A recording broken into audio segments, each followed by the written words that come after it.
alhamdulilahi rabbil alamin mbokk yi ci Mouslih TV à travers mouslih.com fépp fu ngeen nekk ci àdduna bi ngeen mën di ànd ak ñun ci seen émission bi nga xam ne dañ leen ko créer spécialement pour yéen ñu tuddee ko lan xam sama gox sa gox bi nga juddoo gox bi nga xam ne mooy sa cosaan gox bi nga xam ne si nga fekk baax ak baax fekk la fa moom la ñu bëgg di ànd ak yéen duñu bàyyi benn gox dinañu dugg ci seyaan yi dinañu xuus dex yi dinañu dugg ci jànj yi fépp foo xamante ni bii ay doomu aadama ñi ngi fay yeewoo xam sa gox dina ànd ak yéen ci loolu. ba bépp xeetu information bu ngeen war a am dinañ fexe ba jox leen ko ñu ànd ak équipe bu technique bu am solo ci kanam tuuti di ngeen xam li ñu leen di wax kon du fenn fudul fii ci Mouslih TV ñu mun ko am à travers mouslih.com ci kanam raw li bët.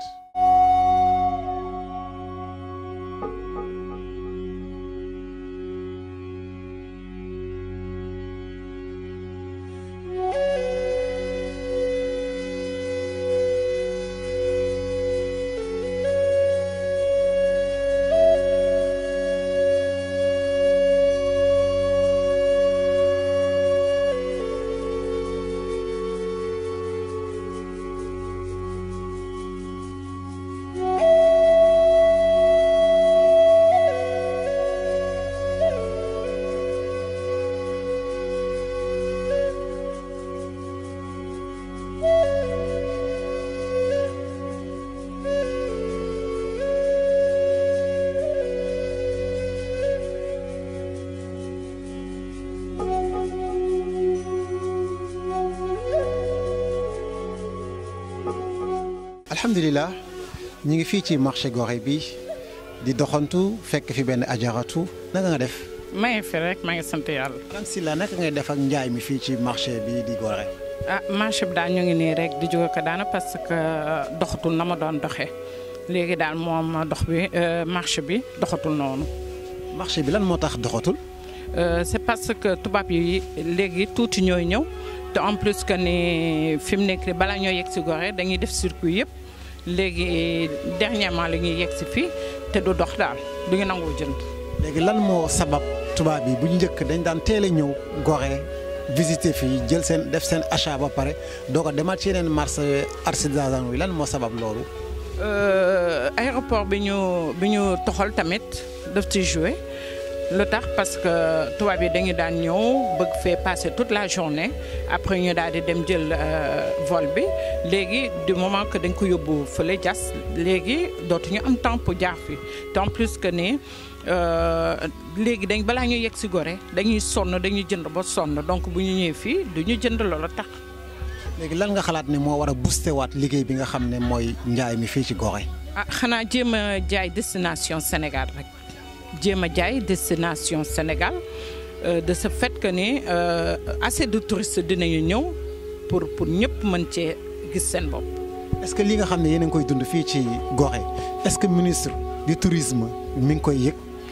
gaw ma ne yëg na ko nag gaw ma ne yëg na ko parce que ñun Gorée man je pense que ni dañoo fàtte au niveau du tourisme à mon avis dañoo fàtte parce que yu si bëri duñu si boole de ce fait que ni ñun daal gisuñu suñu bopp. moom daal le peu de touristes yi nga xam ne mooy ñëw ci la ñuy contenté wu voilà en plus que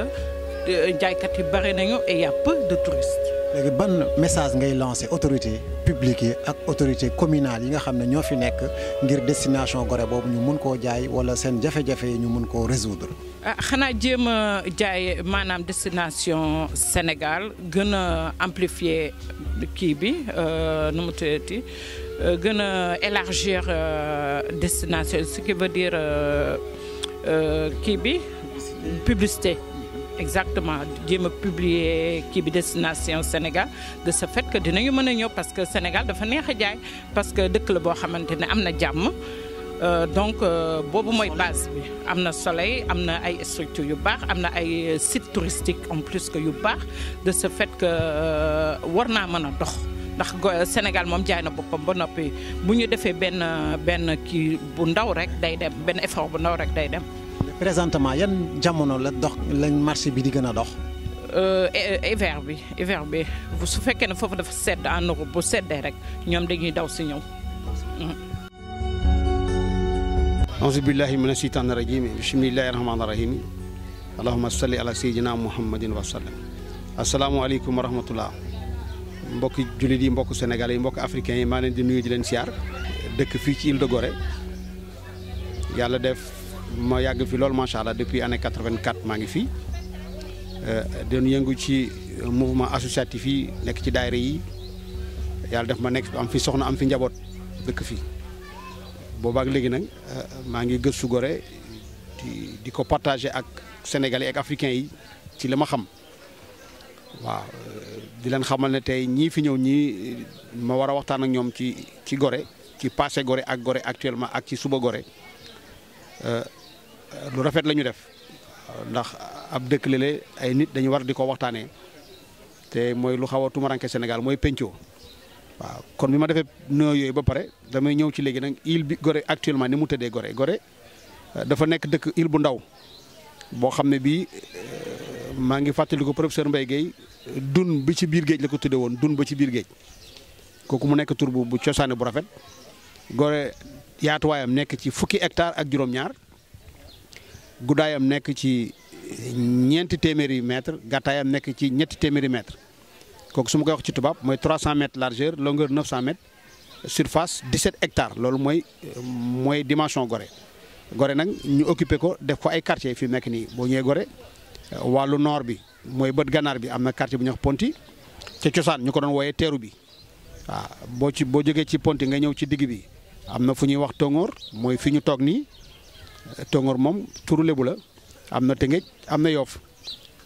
boo jàllee ci kanam li commencé ci plage bi jëm ci penku bi ñu koy wooyee Ndawragu boo jógee foofu ñu teg ci quartier bu ñuy wax Mbambara après Mbambara ñu dem Kastel muy quartier bi mujj Gorée muy juróomi quartier yi nekk Gorée waaw Gorée nag tur yooyu ma leen wax noonu turu insulaire yi la mooy turu goréen yi la ñun africain espace bu mu dëkk da koy wutal turu espace du ko tuddee ay mbedd tubaab mooy def ay rue mais boo ñëwee Gorée ay rue ñoo fi am boo wàccee ci gaal gi rek rue principale bi mooy rue du Kastel Kastel nag parce que dafa dem ci montagne bi Hollande yi ñoo ko tuddee Kastel waaw Kastel bërëb la bu nekk Hollande yi tuddee ko boo paree ci rue boobu am nga rue du port moo dem maison des esclaves am nga rue de l'hôpital am nga rue Saint-François Xavier am nga rue même de Dakar actuellement rue de Hann am na fi rue de la Pointe rue des Batteries nga dem fële am na rue Camel rue Malavoie rue de l'église rue Desserte rue yooyu yëpp boo ko xoolee tubaab bi ñoo ko tuddee muy tur yoo xam ne leen sax amul benn rapport ak ñun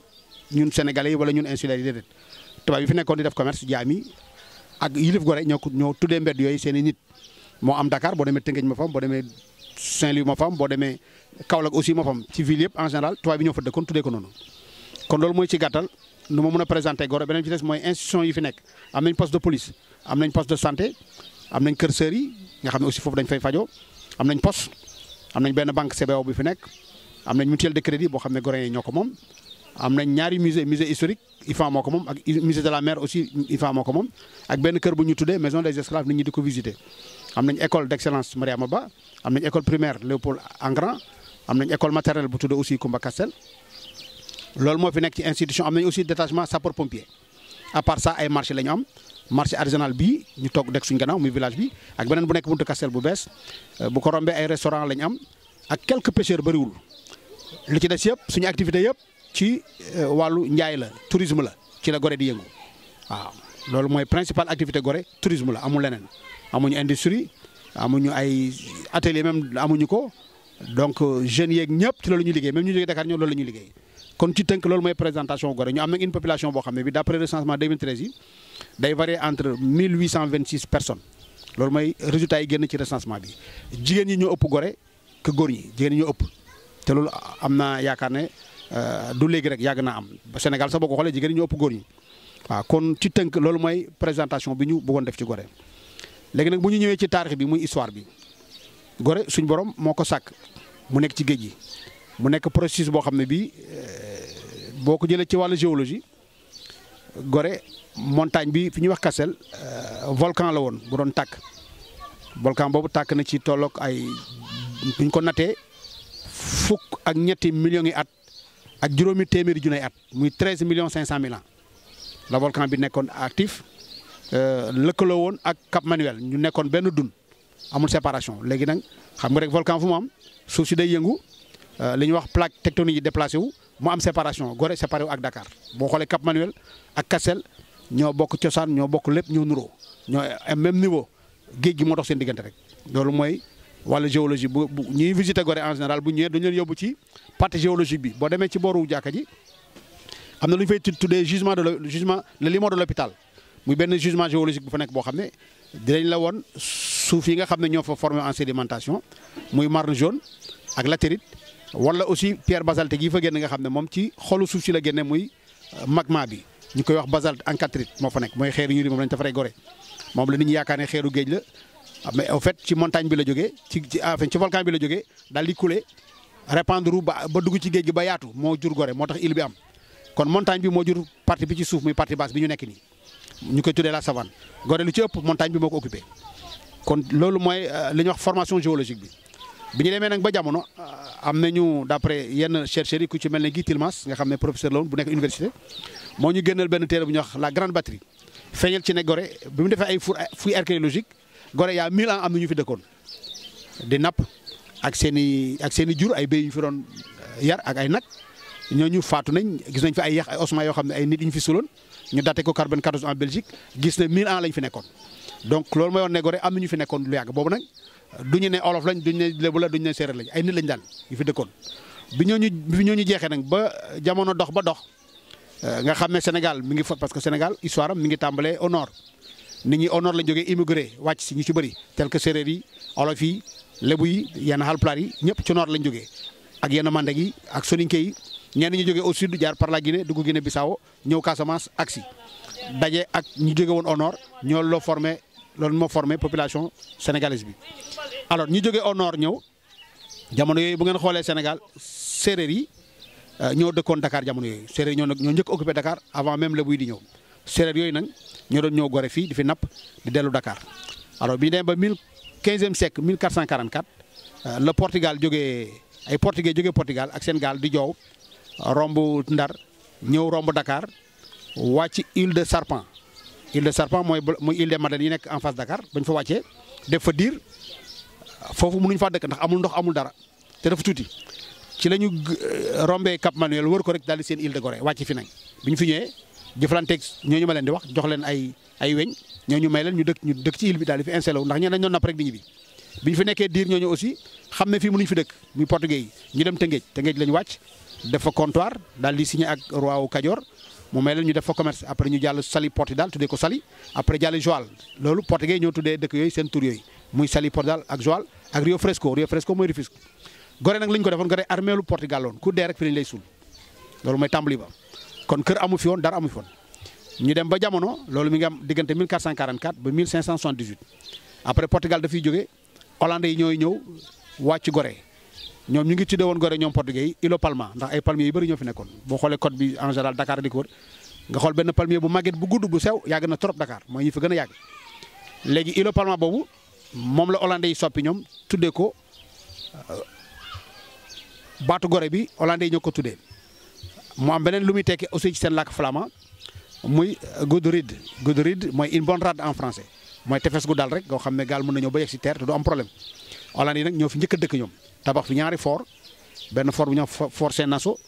bâtiment bu weex ba la ñuy gis ne la suñu gannaaw fa la buntu fort bi nekkoon bâtiment bu weex bële moo doon entrée fort boobu kër yi benn kër nekk fi ñu tuddee ko Saint-Nassau deuxième fort bi nekk ci montagne bi ñu tuddee ko Saint-Dorange ñaari fort yi ñoo fi nekk esclavage bi lañ doon nekk ñu tuddee ko ay géol ak commis ak ay poudrière ak ay canon ñuy def commerce ci côte bi bépp comptoir bu Portugal nekkoon Hollande remplacé ko jël ko baatu Gorée bi aussi boo demee Hollande en face Amsterdam am na dëkk bu ñuy wax Gorée benn île la ñoo jàkkaarloog Amsterdam fa lañ jëlee tur boobu Sénégal am na beneen Gorée bu dul bii mi ngi Jolof boo demee Jolof diggante Linguère ak Jolof am na dëkk soriwul ay war xoox yooyu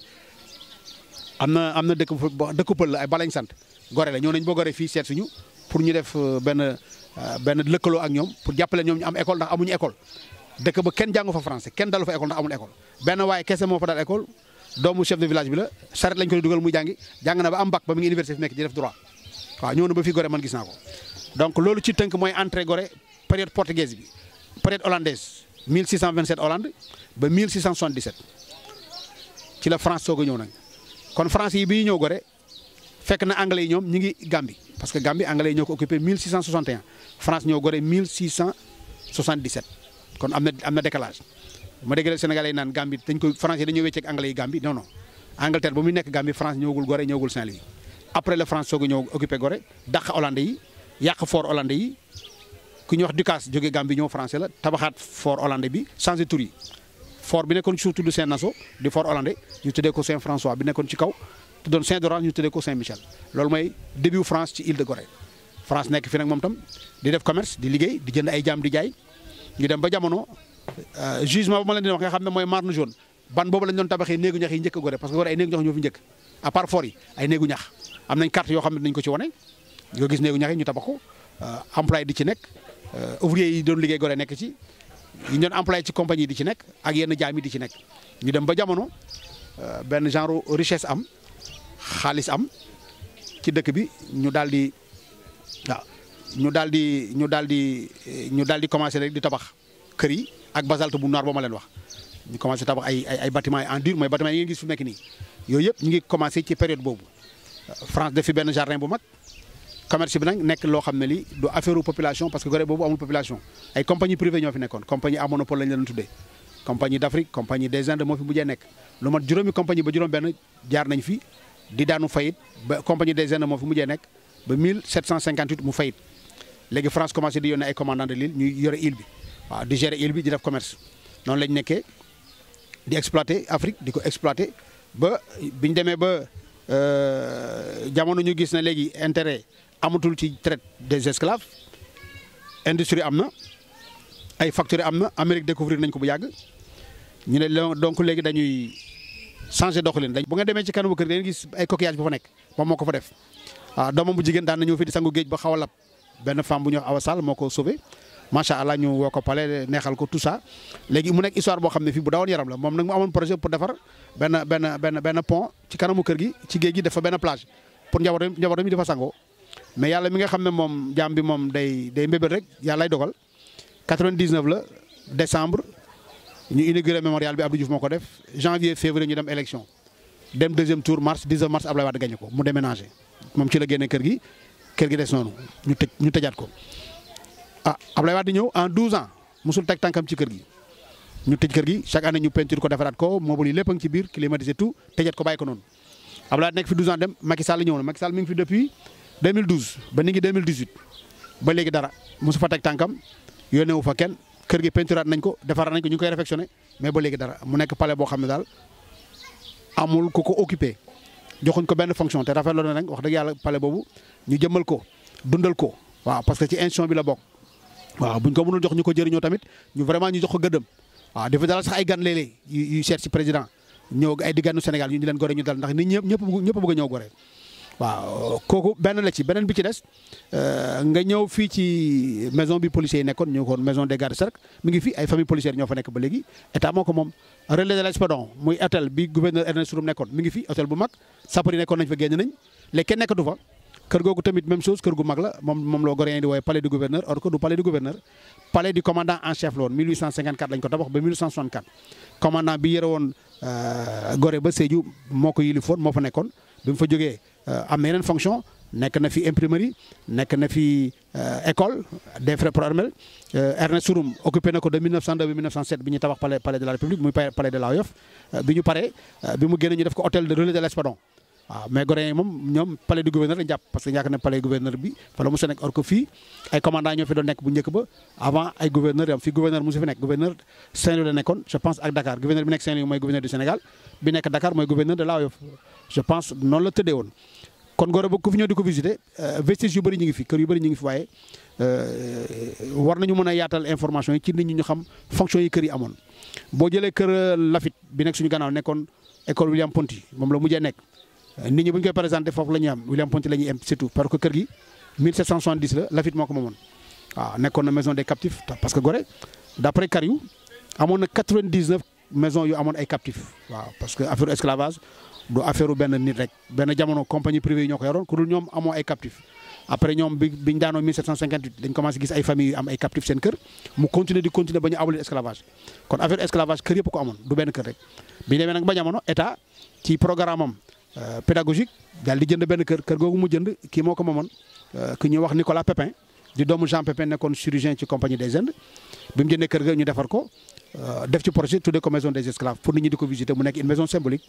waaw maison boobu moo fi nekk actuellement bu nit ñi moom la ñuy visiter mais Nicolas Pépin moo ko moomoon après Nicolas ñeneen moomoon nañ ko nañ si moomoon na ko Lamine Gueye sax mën na ko jënd mos na ko jënd pour le compte de Jean Thiam bijoutier bi moom Cour des Morts moomoon na kër gi mais si Bigué Seck moomoon na kër gi ki ko mujjee moom dëkk fa te ñu jaay ko après état jël ko moo doon la famille Benga Jo Benga moo ko moomoon après Jo Benga lañ ko jël nag def ko bi mu faatoo lañ ko jaay état jël ko def ko une maison symbolique bu nit ñi di ko visiter pour ñu ressusciter mémoire historique bu Gorée mu nekk pas Jo nekkoon fa di sët ci Augustin Ly ñu dénkoon ko mu nekk fa liggéey fa liggéey bu rafet ba yàlla jëlee ko fa ki ko remplacé di Coly ainsi de suite ba léegi kër gaa nga fa nit ñi di ko visiter waaye nañu xam ne daal histoire Gorée c'est autre chose par rapport ak li ñuy wax fi nekk nii ci île bi ak nit ñi bu ñëwee wàcc dem maison d'esclave dugg génn def tour ñëwaat il passe à côté de la vraie histoire de Gorée nit ñi xamuñu ko muy benn kon ci tënk daal loolu laa bëggoon indi ci historique bi ak impact bi par rapport à la traite des Noirs donc léegi problème actuel yi Gorée am mooy problème érosion waaw mooy géej gi mi ngi avancé ci lekk Gorée suñu jàkk ji presque daan woon na waaw yàlla def ñu jàpp ci communauté chrétienne beeg musulmane bi jàpp ci waa Qatar jàpp ci ak état du Sénégal bañ defaraat nañ ko macha allah kon côté boobu yàlla dimbale nañu si muy problème yi nga xam ne problème actuel la beneen bi ci des problème démographique la ñu am on a une forte croissance démographique à Gorée te Gorée yokkuwul dafa limite du ñu tabax kër yu bees du ñu tabax étage du ñu tabax dara kon boo xoolee li nekk ci biti ci Goréen moo ëpp li nekk ci dëkk bi moo tax ma ne actuellement y a un nouveau type de Goréen yu fi nekk mooy suñu classe gi nga xam ne dañu fi ñëw dans le passé yàggul dara dëkk fi nekk fii am fi ay fonction di fi liggéey waaye les vrais souches Goréens ñi ngi à Dakar bëri fa loolu ëpp ñu nekk fii ci dëkk bi kooku aussi ci problème actuel la bokk beneen bi ci des problème de navigation lañ am problème mu chaloupe waaw parce que pour desservir Gorée au début Gorée bu yàgg ba am na ci lu bëri luñ ci gëstu ba xam ko ci Gorée amuloon ay chaloupe bu njëkk ba marins yi ñoo fi amoon gaal la commune administration ak commerçant yi c'est tout mu amoon ñetti quai en bois du rogné ku bëgg a dem da ngay taxaw ci waaf bi rek boo amee kuy dem mu yóbbu la mu yóbbaale la noonu lañ daan def wala ñu dajale jël benn pêcheur mu jël gaalu joom yóbbu leen à Dakar ñu dem ba jamono à 1880 et quelque ñu lancé appel d'offre pour Gorée am ay chaloupe ñu commencé am ay chaloupe jamono CFAO ñu defar ay chaloupe ainsi de suite chaloupe yooyu ñooy dox di continuer di évoluer ba léegi chaloupe bi nag léegi ñoo am problème parce que chaloupe bi dañoo yàgg ba pare màgget nit ñi gën a bëri gën a bëgg Gorée mu nekk loo xam ne li la indi Gorée dugal la fi génnewu la kon problème de désenclavement la ñu am horaire chaloupe bi dafa xaw day sorante léeg-léeg waaw première chaloupe bu jógee Dakar 6h25 ñoo fi 7h30 à safar ñoo fi 7h et quelque 7h05 7h10 7h15 lay demaat boo ci paree nga ñëw ci chaloupe 8h ainsi noonu la ñuy toppalante mais loolu ci suba si du am problème mais après midi bi ci la problème yi di am parce que fi nekk benn chaloupe dañu am buy dox muy Kumba Kastel kese béer panne na te daaw déggoon nga coono fi amoon yëpp problème mu bateau problème chaloupe woon béer dafa panne Kumba Kastel panne ñu jël bateau bi Abdoulaye Wade jënoon ñu koy wax Kumba Bang moo waroon daw liaison Tëngéej Dakar moom lañ jox waa Kosoma ñu koy utiliser 180 personnes la jël dafa tuuti embarcation da nga fa gis léeg-léeg plus de 1000 personnes ñu bëgg a jàllandoor waaw 180 personnes boo ko ci génnee kon voyage yu bëri la gaal googu ñu utiliser nañ ko quelque temps ñu defaraat Kumba Kastel pendant 1 an mu génnaat dafa ñëw rek biir daan waat daal di panne Kumba Kastel moo fi nekk nii di dox muy sooxe problème mu gaal dëgg la Gorée am muy benn bu ñu mënoon fexe nag ba Goréens yi xëy na peut-être am seen gaalu bopp ñoom boo xam ne ñoom kese ñoo ci dugg passagers yi ñeneen ñu amaleen seen gaal touristique ak voyageurs yi am seen gaal bu xante bañ am xëccoo bañ am dina wàccee tension bi ci côté boobu beneen problème bi Gorée am mooy Gorée nous n'avons pas des éticules publiques di ñu bëri dañu fi ñu amul toilette publique Gorée jàkka ji moo fi am benn sinon restaurant yi maire nag mi ngi defar benn ci foofu tudde woon place boobu ñu tuddee place de l'Europe te Sénégalais yi bëri di ko kaas ndax lu mel na Gorée nga def fi place di ko tuddee Europe donte Europe moo joxe xaalis ba ñu bëri rafetluñ ko parce que Europe li ñu fi def dafa ñaaw mooy jaay suñu maam yi toroxal ñu coloniser ñu war nañ tuddee place bi Mandela wala Alaaji Malick Sy wala Seydina Limamou Laye wala keneen wala Cheikh Amadou Bamba wala Lat Dior sax wala ñoo xam kuñ ko tuddee wala yaa dikkoon Mbaye sax du dëgg waaw wala Grand Serigne de Dakar wala sax Blaise Diagne à la rigueur mais ñu tuddee ko place de l'Europe c'est vague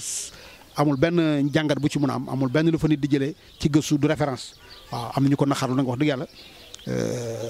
loolu aussi ci jafe-jafe yi fi am la beneen bi ci des ñàkk agenda culturel à Gorée Gorée nous n'avons pas d'agenda culturel île bi bëri na nit yu fi ñëw am yéene bugg ko loolu di fi ñëw mais on ne leur propose pas absolument rien da ngay visiter te visite bi dee ko dégg visite kese rek c'est pas pédagogique nga pare dem maison ñu defal le discours nga wër dem ci montagne bi wàcc dem musée génn ñoo toog dem ci restaurant yi wala nga dem plage loolu am Gorée. maire bi tegoon na fi festival boo xam ne waroon di am tous les ans léegi tous les 2 ans lañ koy def à part boobu amu fi benn calendrier culturel pour Gorée pour vraiment satisfaire les visiteurs ñi fi ñëw amu fi te waroon na fi am. Gorée waroon na am collège bu mix benn école lañ fi am école des jeunes filles excellence la kenn moomu ko ñëpp ko bokk c'est vrai waaye dañuy sélectionné ña fay dem te man dans le passé amoon na Goréen peut-être yu fa nekkoon mais yàgg na trop mais année yi passé nii depuis les années 80 ba léegi gisuma benn Goréen bu admise école Mariama amu fi waaw muy beneen problème bu fi am waaw. beneen bi ci des gestion des ordures maire bi liggéey na ci liggéey bu rafet def na fi benn programme de gestion des ordures muy SMA liggéey na ko ba mbalit mi rek dañ koy génne Gorée di ko yóbbu Dakar avant dañ ko doon lakk te c'était pas écologique waaw léegi mu ngi avancé am nañ groupe assainissement bu baax bu fi nekk boo xam ne ñu ngi góorgóorlu lu ñu mun ay jeunes lañ ñooy bale dëkk bi ñoo koy dajale ñoo koy génne te amuñu ay moyens yu bëri waaw amuñu soutien amuñu dara maire bi mooy ci góorgóorlu xam nga ne Gorée amul recette moo tax maire bi def taxe boo xam ne bii gestion bi métti na trop kenn lañ ko dénk mooy fay ko taxe yi ku wàcc gaal gi mën na la jaaral fay taxe lu métti la gestion bu métti bu ñu sañoon duñu loolu du am parce que ci gis-gis rafetul nit ñaa ngi koy jooy di ko kaas parce que rafetul suñu sañoon dañ koy dugal nekk ticket ci billet bi ku jënd ticket chaleur rek fay la nga taxe boobu nit ñi am jàmm loolu bu ñu ko mënoon am moo gën waaye comme amuñu ko nag ni ñu koy defee nii moom rafetlu wuñ ko ñaaw na wax dëgg yàlla Sénégalais yi ñu ngi koy jooy africains yi ñu ngi koy jooy ñëpp ñu ngi koy jooy kooku ci problème yi la bokk beneen bi ci des muy organisation tourisme ci au niveau de Gorée aleykum salaam on a un syndicat d'initiative boo xam ne moo fi nekk moo war a gérer tourisme bi syndicat d'initiative boobu boo ko xoolee fonctionnalité am dafa xaw doy waar fi mu nekk nii parce que assemblée générale amul rencontre amul dara amul te maire bi ci boppam moo ko yore mooy président bi depuis 2002 lañ ko fal mu yore ko kon lu ñu doon ñaan mooy structure boobu ñu dekkalaat ko woote assemblée générale jox ko acteurs yi nekk ci dëkk bi nekk ci tourisme bi ñu gérer ko kooku aussi beneen problème la parce que tourisme dañ ko war di ko organiser chaque fois Gorée anarchie dafay nekk ci côté boobu sur le côté touristique bu ngeen ko xoolee ku dox ci dëkk bi xool dañu ko gis waaw muy ñaar jaaykat yi am ay difficulté pour jaay aussi waaw parce que bu fekkee guide yi dañoo jógee Dakar jógee fu nekk ñëw di guider xaalis dañuy wut il raconte n'importe quoi aux touristes ñu fay la xaalis soo paree yow fi nga mën a amee xaalis ngay dem mooy restaurant bi ci jaaykatu tableau yi c'est fini mais ci jaaykat yi dëkk ci dëkk bi war a liggéey doo fa dem da nga leen di esnobé duñu fa am dara kooku problème bu rëy la tax nit ñi aussi di génn seen place yi dem ci dëkk bi di fekki tubaab bi pour jaay leen mu nekk ambulant jaay ambulant boo xam ne bii rafetul ci dëkk bi waaye nag ils sont obligés ñu def ko parce que dañ leen a sóoraalewul ci liggéey bi te ci lañ bokk waaw kooku ci problème yi nekk Gorée la bokk beneen bi ci des ñu am fi benn école primaire bu ndaw nit ñi xale yi boo fa demee école bi amul lu mot 100 et quelques élèves 6e ba CM2 laa wax nag parce que dañoo jël xale yëpp bi ba leen Dakar parce que dañ école bi li ñu ci wax bëri na parce que école dañ koy accompagner une école c'est pour une population bi ñoo waroon a dajaloo jàppale école bi ànd ak enseignants yi di def ay programme di leen wutal ay moyens di leen jàppale maire bi jàpp ci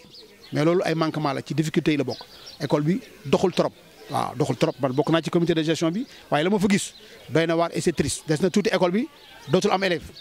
parce que classe bu am moins de 20 élèves Gorée laa koy gis moins de 15 élèves sax am na fi Gorée la am amul feneen kon loolu ci difficulté yi la bokk beneen bi ci des Gorée am nañ fi taux de natalité boo xam ne bii c'est très élevé te seen avenir u xale yooyu man gisuma ko parce que fii formation amu fii amul atelier amul dara lu fi xale yi mën a jàngal lu dul quelques ateliers ñoo fi nekk menuisier moo fi nekk je pense moom laa fi gis c'est tout amul mécanique amul froid amul lu bëri amu fi kon devenir u xale yooyu bu ñu amee taux de natalité bu fort te defuñu ay programme de développement jaarale ko ci xale yi prévoir évolution démographique boobu waajal leen des na tuuti ci kanam fii explosion dina fi am te problème bu rëy lay jur ñu ngi wax xale yi dem ci géej gi c'est vrai Gorée moom di jaar ci géej gi pour dem Europe waaye dana yokk taux chômage bi ba pare danañ dugg ci tubaab yi accepter loo xam ne c'est pas acceptable waaw mooy offre ñu leen def yoo xam ne àndul ak diine l'islam àndul ak dara xale yi nangu ko defi ko wala ñu jéem wut jabaru tubaab pour dem Europe te amuñu benn formation amuñu dara waaw loolu feeñ na ci éducation xale yi feeñ na ci dëkk bi kon loolu ci conséquence ci impact ci conséquence yi la bokk mooy jafe-jafe yi dëkk bi am te aussi dëkk bi centrale d'achat amu fi gaz da nga koy jëndi Dakar fii lu bëri da nga koy jëndi Dakar soo ko ñëw Gorée te yaakaar naa ne bu fekkoon ne dëkk bi jàpp nañ ko dëgg-dëgg war nañ fi am centrale d'achat ba lu ñu soxla rek amee ko Gorée wala ñu koy wut ci Dakar parce que il la dafa tuuti boo amul gaal bu la yóbbu rek mun nga galère fii ci dëkk bi yàlla tere ko bu gaal gi taxawoon une semaine rek dëkk bi jaxasoo waaw ndax ndox mu ñu naan lañ fi am ak nga sànni sa 11 ci géej gi jàpp benn jën te léegi sa jafe na ndax jën yi bëri daw nañ nekkatuñ fi ndax bato yi napp ak Gorée nappkat yi jógee Dakar di fi ñëw wër île bi sànni seen i mbaal di ramasser di yóbbu protéger wuñu île bi ci côté boobu protection côtière amu fi waaw kooku ñaara li fi xaw a tane daal mooy ne suñu plage bi ñu ngi koy saytu sapeur yi ñu ngi fi noyaat moom yàlla demee du fi bëri donte dina am mais bëriwul waaw côté sanitaire médecin du fanaan Gorée waaw sage-femme du fanaan Gorée am nañ poste de santé mais sage-femme bi Dakar lay dëkk day wàcc ñibbi amu fi logement te pourtant poste de santé am na fi am na logement technicien de santé bi moo fa dëkk moom kese moo fa dëkk jeex na te pourtant bâtiment bi ni mu rëy war nañu ko xajal au moins sage-femme am fi partie am fi dëkk wala ñu tabaxal ko benn partie wala ñu jox ko benn logement ci Gorée mais amu fi kooku ci problème yi la bokk boo fi bëggee accoucher guddi dañ lay dugal gaal yóbbu la morgue jooyoon nañ ko fi ba ñu tabax ko mais c'est fonctionnelul waaw amul ay climatiseur amul li ko war a amu ci ba nit faatu dañ ko dugal gaal yóbbu ko Dakar kooku aussi beneen problème ba Gorée amul cimetière te pourtant première fonction wu Gorée cimetière la mooy cimetière u Portugal lañ fi njëkk a def après Hollande yi def fi cimetière français yi def fi cimetière ainsi de suite ba mujj gi Saint-Germain moo ko aaye ndax armée li ngeen di dégg ñu ko armée lu Bel-Air Gorée moo ko moom Gorée moo ko sancoon jënd ko ci 300 francs mu nekkoon benn carré bu nekk ci Bel-Air ñu daan fa yóbbu Goréens yi ñu dem ba mujj gi Goréens yi gën a bëri Dakar que fii comme fii communauté catholique moo fa nekkoon ah ñu ci bëri à l'époque fa lañ doon suul mujj gi nag bu ñu demee Dakar toxu fa ñu bëri dem famille tas musulman yi gën a ëpp Gorée léegi ba xam ne musulman yi moom du ñu yóbbu Bel-Air waaye au début musulman yi gaañoon Gorée Bel-Air lañ leen di yóbbu ndax suñu imam dem mooy maamu xusul maamu wéykat mi ngi Bel-Air fa lañ ko denc ak ñeneen ak ñeneen ñoo xam ne ay musulman lañ te Gorée gi lañ nekkoon jóg parce que boobu cimetière commune la woon loolu aussi ci jafe-jafe yi nekk Gorée la bokk beneen bi ci des mooy ñàkk formation wu jeunes yi formation amu fi bu mën a jàppale jeunes yi jeunes yi bëgg nañ dem bëgg nañ liggéey mais amuñu formation ci yenn domaines yu bëri ndax nit ki mënoo ko jox xaalis financé ko te jàngaloo ko lu muy liggéey il faut mu xam lan lay liggéey ba pare ba am ci xam-xam ba xereñ ji nga soog a jël xaalis jox ko et puis di ko suivre accompagner ko ba mu def résultat nga soog ko mën a bàyyam demoon boobu loolu aussi amu fi fii football la ñuy def dem plage boo ko xoolee guide tourisme jaay aar kese moo am ci dëkk bi te ma yaakaar ne Gorée mérité na plus que loolu te loolu nag ñëpp la concerné nag état Sénégal ak maire bi fi nekk ak ñun population bi ñoo war a joxante loxo bokk ndey bokk bàyyi ànd doxal loolu kon dama yaakaar ne damay tënk foofu ci problème de l'heure yi perspective yi nag moom macha allah am nañ yaakaar ndax du jullit moom day yaakaar saa su nekk ndax tant que ñu te ngeen namm dara rek te mu nekk lu baax lu jub rek suñu borom mën na ko ci fekk kon moo tax ñu rafet njort ci li nga xam ne mooy suñu avenir commencé naa gis famille liggéey nañ ba am fi mutuelle de crédit bu liggéey ba am xaalis ci fonds propre am boo bëggee leb fii 5000 ba 10 millions mën nañ la ko lebal Gorée mais boo amul formation amoo projet boo teg am ñu la ci àndal nga réaliser ko doo ci génn kon loolu ci li nga xam ne lii yàlla def na am nañ ko donc moo tax ma ne perspective yi war nekk suñu kanam am nañ yaakaar ne daal bu ñu former jeunes yi ak jafe-jafe yi ñu dund léegi dinañu permettre ñun ñu si kanam ñu mun ci génn waaw plan de sauvegarde de Gorée ñu ngi koy wax ministère tourisme ministère de la culture mi ngi koy wax def na benn plan divisé nañ ko recensé nañ tous les problèmes de Gorée xam nañ ko kon léegi lu des mooy réaliser ko ànd ceeg partenaires yi place de l'Europe gis ngeen ko Union européenne moo ko financé aménagé nañ ko Gorée am na projet d'aménagement yu bëri yu nekk en cours yu war a ñëw muy ñaar beneen bi ci des la jeunesse est engagée parce que jeunes yu dem yi du bokkul ak jeunes yu tey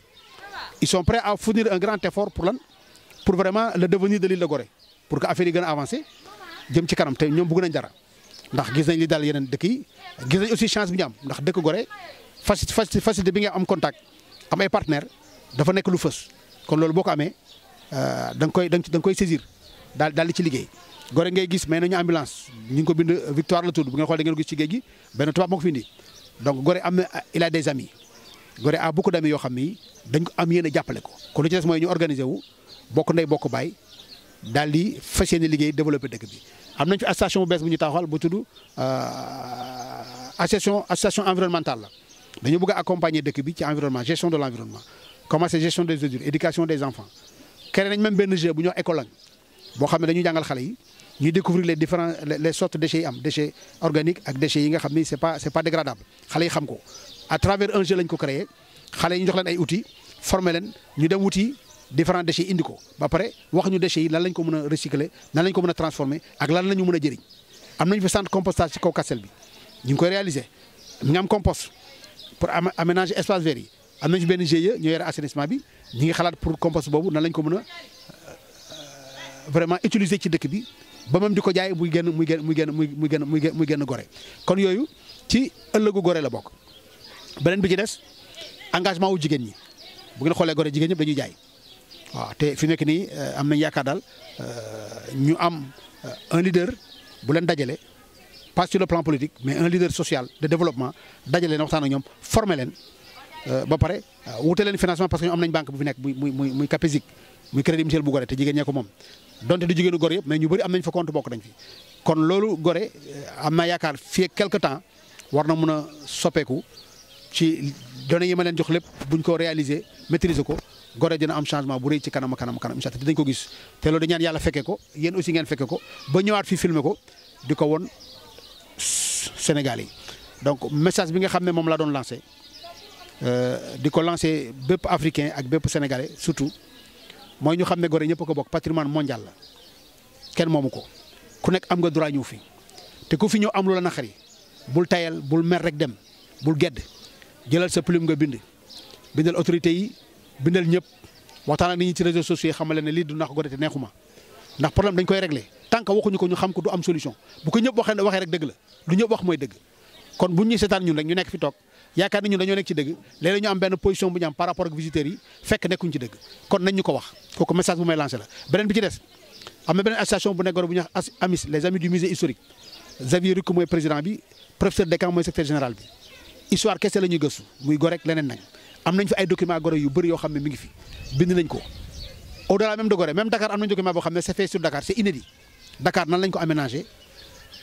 préhistoire Dakar mamel yi kañ lañ nekkoon en éruption ak Cap Manuel ak Gorée ba préhistoire bi jàll ba ñu dugg ci pet historique Gorée ba ñu aménagé Gorée ba occupé ko Dakar du moins les rues de Dakar rue boo fa jël ci plateau bi ñu wax la kooku fa nekkoon ban fonction la amoon souvent Gorée la nekkoon wala commandant wala marin la woon wala lii la woon ñu wax la ko loolu dem nañ ba am document bi ba plateau bi jeex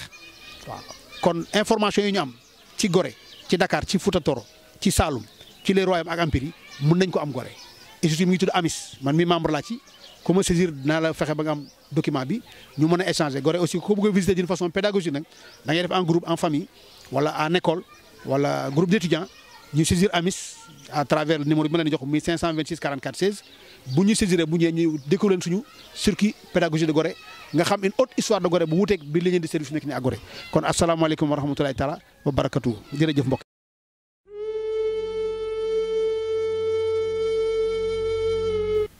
أعوذ بالله من الشيطان الرجيم بسم الله الرحمن الرحيم لا حول ولا قوة إلا بالله العلي العظيم رب اشرح لي صدري ويسر لي أمري واحلل عقدة من لساني يفقه قولي الحمد لله رب العالمين ثم الصلاة والسلام على أشرف المرسلين محمد رسول الله صلى الله عليه وسلم gannaaw bi ñu sant yàlla julli ci Yonent bi sallallahu alayhi wa sallam ñu sant suñu waajur di sant suñu sëriñ ñi ñëpp ñu ngi sant waa Moussilé ñoo xam ne macha allah dañ fi ñëw tey seet suñu mal Bayla Ba imam ratib bu Gorée yàlla def na jëmmi jamono amoon na suñu waajur bu baax suñu kilifa suñu imam bi fi nekkoon tudd imam Hamzatou Dia yàlla jël na ko démb la amoon at ndeysaan démb leen ko doon defal kaamil fii si Gorée yàlla def na ku baax la woon waajur bi yiw la woon taxawal lislaam taxawaloon waa dëkk bi taxawaloon àdduna bi yëpp ñu ngi koy ñaanal yàlla na ko yàlla yërëm xaari aljanna loolu bu weesoo ñun waa Gorée daanaka ñun ñëpp benn lañu daanaka xale yi mag ñi ba si suñu mbokk yoo xam ne suñuy dëkkandoo lañu suñu mbokk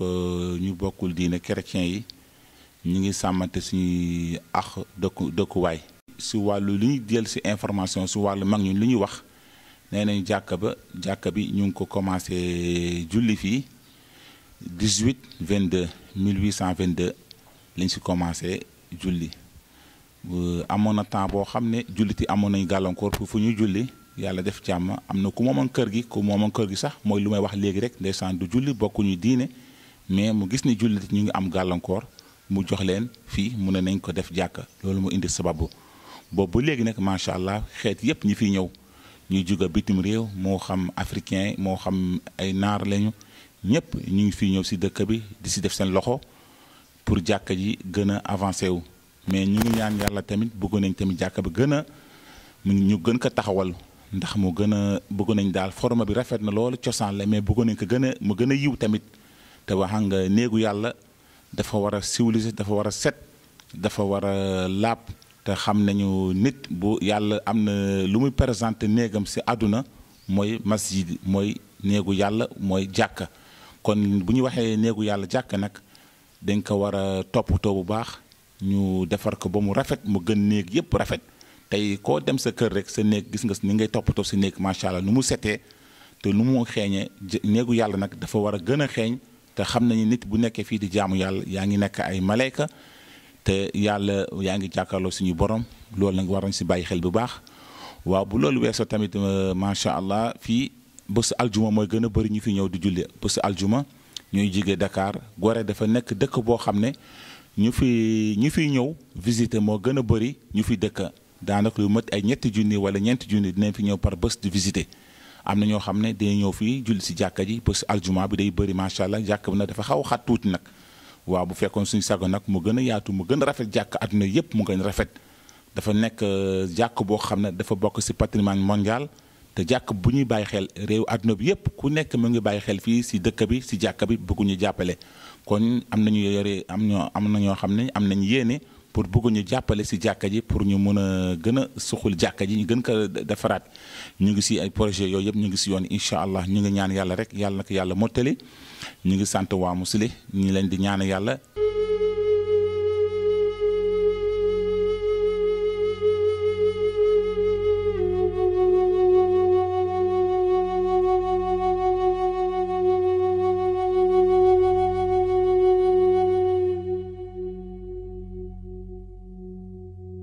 Nous remercions votre organe de presse en ligne, donc mouslik.com, d'être passé à Gorée. Mais surtout pour en ce qui concerne la collectivité locale, donc je pense que c'est tant mieux en tous les cas pour les autorités que nous sommes, notamment le maire Augustin Senghor, maire, pour l'ensemble également du conseil municipal et de la communauté goréenne. C'est toujours un plaisir quand même de recevoir comme ça la presse et de parler également de la collectivité locale. Comme vous le savez, on est une collectivité locale à part entière, donc qui, il faut le dire, rentre dans le cadre des réformes administratives et territoriales au niveau du Sénégal, avec surtout l'acte 3 aujourd'hui qui consacre l'événement des communes de plein exercice au niveau des collectivités locales au Sénégal en général, avec la loi portant Code général des collectivités locales. Et donc de ce point de vue-là, vous savez, donc on est passé d'une étape de la loi en tant que commune d'arrondissement et aujourd'hui commune de plein exercice. Peut-être l'État aussi a jugé nécessaire de faire une réforme dans ce sens-là. Et après, quand vous me dites, est-ce que c'est bien,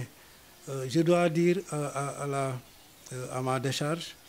qu'avec l'avènement des communes de l'acte 3, donc de la décentralisation, nous avions simplement pensé que, comme dirait un bébé, donc toutes les communes étaient à ce niveau-là, des bébés, et qu'il fallait grandir. Ça veut dire quoi? S'approprier effectivement de cette nouvelle réforme et en faire ce qu'elle devra être faite. Bien entendu, une réforme, c'est des dispositions réglementaires, etc., à tout point de vue. Et donc, pour parler un peu de la spécificité de Gorée, c'est que aussi en même temps, n'oublions pas surtout que Gorée, quand même, au-delà de la collectivité locale qu'elle consacre, c'est un patrimoine mondial de l'humanité. Donc, qui a été classé en 1978. Et jusqu'à présent, je pense qu'il y a un certain nombre de particularités par rapport aux autres communes, donc de par son patrimoine. Et après, nous, en tant que collectivité locale, c'est vrai, autant on est une collectivité locale à part entière qui devons exécuter, par exemple, notre budget, du reste, comme à l'instar de toutes les communes, en recettes et en dépenses. Mais également, le plus important, je pense, c'est pour l'essentiel des communes, c'est avoir une vision qui permette, par exemple, le développement de ce pays-là. Et après, nous pensons effectivement que le développement de chaque collectivité locale permettra tout au moins le développement de la nation dans son ensemble, puisque la nation, c'est la composante des différentes collectivités locales. Et donc la particularité de Gorée, c'est que nous sommes un patrimoine, nous recevons des visites, des touristes, etc. Et après, aussi, il y a le patrimoine, nous avons un legs historique que nous devons peut-être revigorer, aussi bien le bâti que le passif. Donc le patrimoine, c'est deux aspects. Il y a le patrimoine bâti, mais il y a le passif. Et nous essayons en tous les cas de préserver cela, de le sauvegarder. Et bien entendu, pour sauvegarder un patrimoine, ça demande beaucoup de moyens. Mais malheureusement pour nous, en tant que commune, nous n'avons pas assez de moyens à la hauteur quand même par rapport aux autres. Et après, quand même, nous avons des opportunités extraordinaires qui peuvent s'offrir à nous et des leviers auxquels nous, en tous les cas, on s'appuie pour développer notre patrimoine. Parce que, comme vous le savez également, je vous l'ai dit, de par son passé historique, nous avons la chance quand même de nouer de solides relations de coopération décentralisées, aussi bien sur le plan national que sur le plan international, avec les missions d'ambassade, etc. En tous les cas, ceux-là qui ont un passé historique avec Gorée, nous avons essayé d'entretenir de très bonnes relations avec ces puissances, ces nations européennes, américaines et tant d'autres nations avec qui nous collaborons en étroite relation, de sorte, par exemple, développer cet aspect de la coopération décentralisée. Et vraiment, nous nous réjouissons de cela. Parce qu'aujourd'hui, comme vous pouvez le constater, il y a beaucoup de projets qui sont en train d'être mis en œuvre. C'est grâce véritablement à la coopération décentralisée. Et après, à côté également, il y a ce qu'on pourrait appeler les recettes du domaine communal, donc le patrimoine. Donc il y a les leviers de la coopération, mais également il y a les recettes du domaine, que ce soit l'occupation du domaine communal avec le patrimoine commercial, etc. Et donc il y a autant de perspectives quand même qui nous permettent aujourd'hui, en tous les cas, nous nous débrouillons tant bien que mal. Et nous nous félicitons également du travail qui a été abattu depuis un certain moment par l'équipe municipale qui a pris les rênes de la commune, je pense, depuis 2002.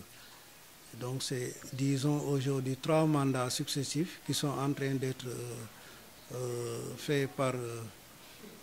l'actuelle équipe municipale. Et c'est tout à leur honneur parce qu'aujourd'hui,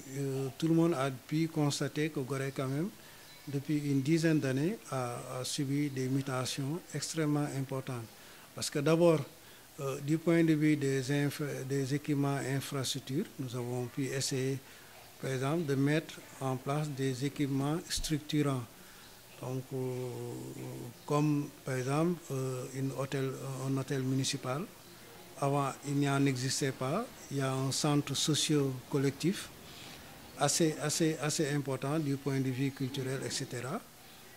que nous avons pu mettre en place.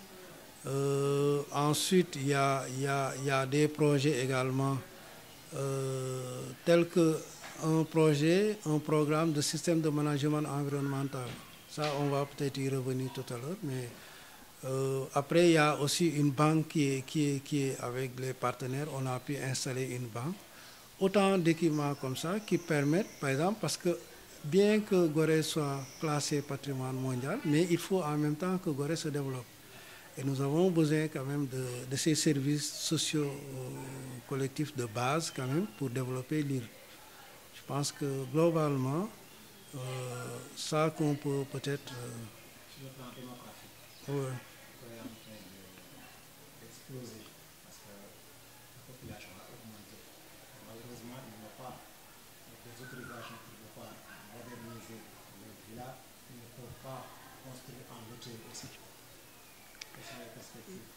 Oui, comme je vous l'ai dit tantôt,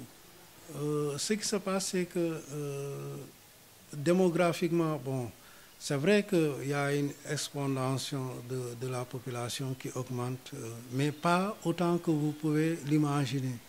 Parce que ce qui se passe, c'est que Gorée déjà, le bâti est assez régulier. Il n'y a pas une extension. Donc c'est un patrimoine et donc il n'y a pas une extension. Et vous avez pu constater que de par l'insularité que Gorée constitue, on ne peut pas davantage bâtir. Et après, à ces éléments s'ajoute par exemple le fait que ça soit classé patrimoine mondial. Ça veut dire quoi? Ça veut dire que tous les bâtisses doivent être restés à l'identique. Donc, et après, nous, on essaie quand même de les conserver à l'identique. Si bien que dans tous les projets qu'il y a pour réhabiliter un bâtiment, on essaie également de le conserver à l'identique avec des jeunes, bien entendu, que nous avons fini de former. Mais à côté de cela, il y a disons, que c'est un patrimoine, mais en même temps aussi, les bâtisses, c'est des propriétés privées, mais également pour l'essentiel également des propriétés de l'État. Donc c'est des bâtiments de l'État que pour la plupart quand même des populations y habitent, mais sans que ces bâtiments leur soient leur propriété. Et donc de ce point de vue-là, nous ce qu'on est en train d'imaginer comme ça, c'est que, et pour l'essentiel des collectivités locales, c'est comme ça qu'ils se développent. Ils ciblent des bâtiments de l'État, etc. Quand il y a des projets d'utilité publique, nous on les utilise et après on les réhabilite, soit à des fins d'habitat social ou alors à des fins, par exemple, de centres de recherche, etc. Sur l'esclavage, sur le patrimoine, etc. Il y a autant de perspectives comme ça. Des hôtels également. On peut peut-être imaginer, par exemple, réhabiliter un bâtiment pour en faire un réceptif, pour permettre à cela quand même des touristes ou des gens quand même qui viennent à l'occasion des organisations de festivals, etc., que ces populations-là, ces gens-là, ces visiteurs puissent rester sur place autant de temps qu'il faudra et ça permettra tout au moins le développement de l'économie locale également. Puisque déjà, vous avez pu le constater, pour l'essentiel du commerce tourne autour du tourisme. Donc voilà un peu ce qu'il y a. Bon, après, comme je vous l'ai dit tantôt également, à partir du moment où Gorée quand même draine, parce qu'aujourd'hui la population est à environ de 2000 âmes, à peu près 1200 à 2000. Les dernières statistiques c'était en 1979. Donc, et après, il n'y a pas eu des statistiques fiables qui sont faites pour peut-être permettre de connaître les statistiques en termes démographiques. Mais je dois dire qu'aujourd'hui, nous évoluons peut-être à hauteur de 2000, le nombre de la population, et puis une population jeune. Mais en même temps, ce qu'il faut considérer, c'est que Gorée est visitée et très fréquentée. Aussi bien pendant la période scolaire, parce que pendant la période scolaire, il y a ce qu'on appelle les visites pédagogiques avec les élèves, et parce que aussi cette visite-là, elle est intégrée dans le cursus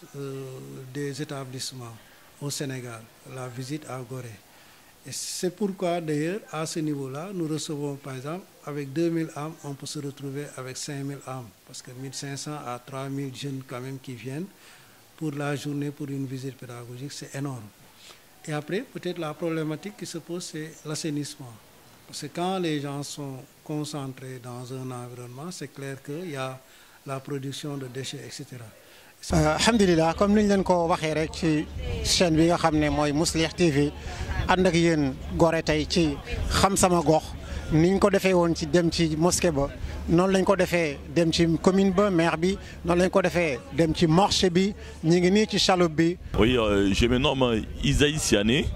Moi, je viens du Mali, la région, la 4e région, Ségou, mission catholique Ségou. Donc moi je suis venu ici à l'île de Gorée, je suis très très content et puis je suis très impressionné. En fait j'apprécie nos braves arrière-grands-parents qui ont fait ce beau travail, ce beau courage pour aller ailleurs, développer leur pays. Donc je peux l'Europe, c'est l'Afrique. Moi je suis fier d'eux et puis moi je suis très content de moi-même parce que je suis venu ici à Gorée. C'est comme ça, merci. ñu ngi ci semaine du retour di leen wax ne ak Mouslih TV nii rek la ci ay émission yoo xam ne yu bees tax ak ay feem yu bees tax.